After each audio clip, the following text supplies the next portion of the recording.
Noong unang panahon, sa isang maliit na baryo, may mag-ina na naninirahan.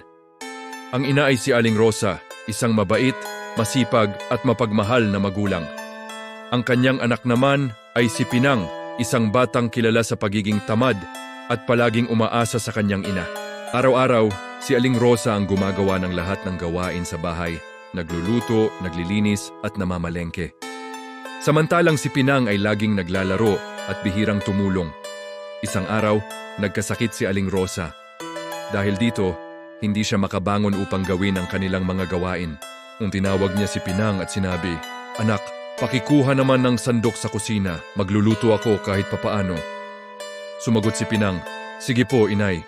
Ngunit maya-maya ay sumigaw siya mula sa kusina, "Inay, nasaan po ang sandok?" Nainis si Aling Rosa ngunit mahinahon pa ring sumagot, "Hanapin mo ng mabuti, anak." Ilang sandali pa muli na nanang sumigaw si Pinang, "Inay, hindi ko po makita." Dahil sa sobrang inis at pagod, napasigaw si Aling Rosa, "Naku Pinang, sana'y magkaroon ka ng maraming mata para makita mo ang hinahanap mo." Biglang natahimik ang paligid. Walang sumagot si Pinang.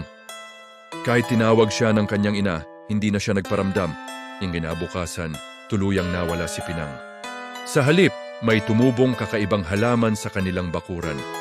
May bunga itong bilog at may matitinik na balat, at higit sa lahat, puno ito ng tila maliliit na mata. Napaiyak si Aling Rosa nang makita ito. Napagtanto niya ang kanyang nasabi at ang nangyari sa kanyang anak.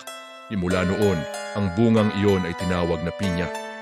Bilang alaala kay Pinang, ang batang naging bunga na may maraming mata upang makita ang lahat.